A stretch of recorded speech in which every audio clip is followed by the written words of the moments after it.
Hello, I'd like to pick up two comments. The first one by Black Knight 1694. The comparison between Scove and Brand doesn't work because Brand doesn't work for the mainstream media anymore. He hasn't for 10 years. The question as to whether you want him in your living room or not doesn't carry any weight. No.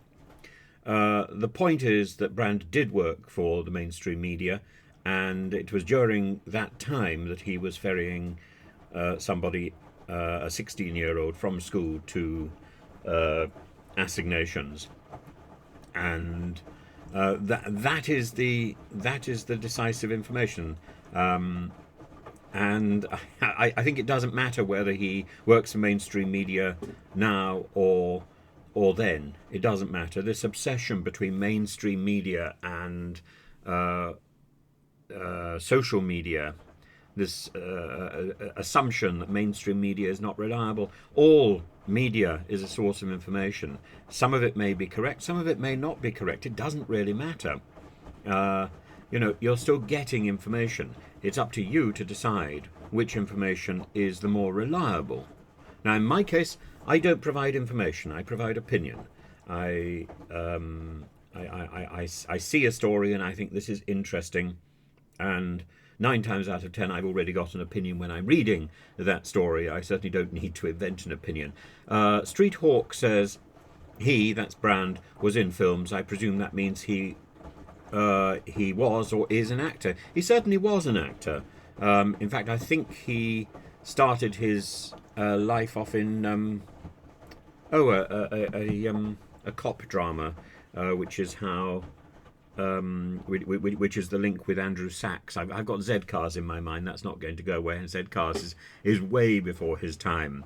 Evening All, and Z Cars was a wonderful show, by the way. But Russell Brand's career has been made on Russell Brand, not on Russell Brand the actor. Russell Brand the performer as Russell Brand, and that's the point that I was trying to make earlier. It's not that it's not that he is no longer an actor. He may well be an actor. He has appeared in films, but he is known as Russell Brand, and it's that brand which is more important than his ability to pretend to be somebody else. And those people who are themselves, even if writ large, one of the things that people have said when they meet Russell Brand in real life, that they're surprised, how intelligent, how nice he is, because of course Russell Brand has the brand. And when you're on a TV set and you feel all the cameras on you, yes, your job is perhaps to be yourself, but your job is to be an informed version of yourself, a knowing version of yourself, a version of yourself which can hit the mark, which can hit the camera spot and all those technical issues. So I can say from experience, you are very much aware that it's a performance of yourself, but and to be able to perform yourself is an extraordinary feat. It took me a while to work out how to do it when I was on the Circle, and I think I found a way to do it. But I was aware that although it was an artificial version of me, I think it was a true version of me, but I was aware of an element of artifice. And I'm sure Russell Brand is in the same position. And he, like a number of other people in the industry, has created a version of himself which is a bad boy version. And that is fundamentally what has got him into trouble.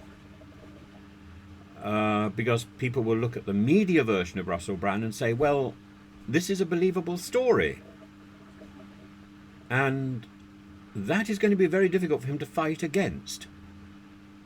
And that I think is the problem. Roy Mills Jr. says, even now with news media, I think you have to distance yourself until the facts are there. I agree, if you're selling yourself, you've got to be above reproach. You can be fooled by people. I worked with an abuser. I didn't have a clue why. He was a bloody nice guy. You would not have guessed. I just wished the young lady had confided in me. But if being abused, you don't know who to trust. Of course you don't.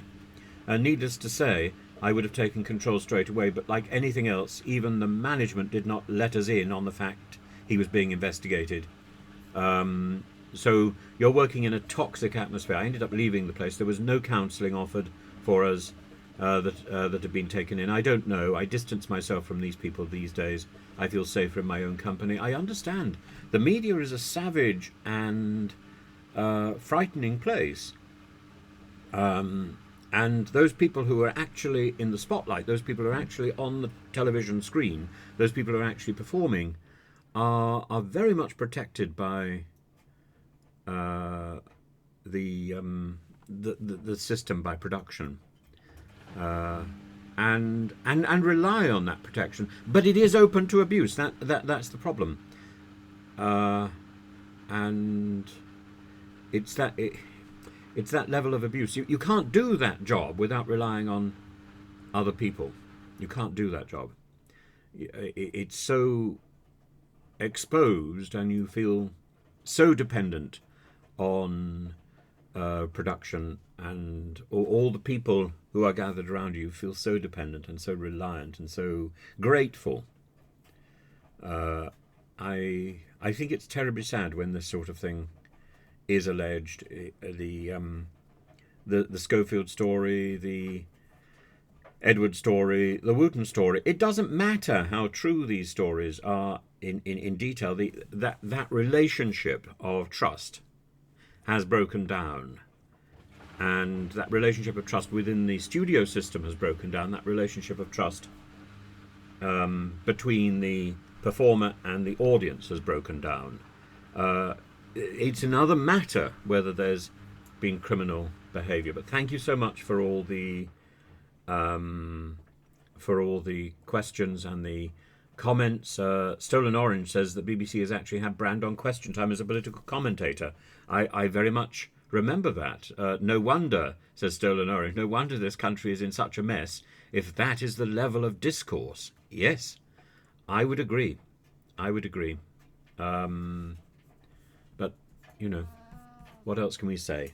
Bey, you're there. How nice. Bey calls.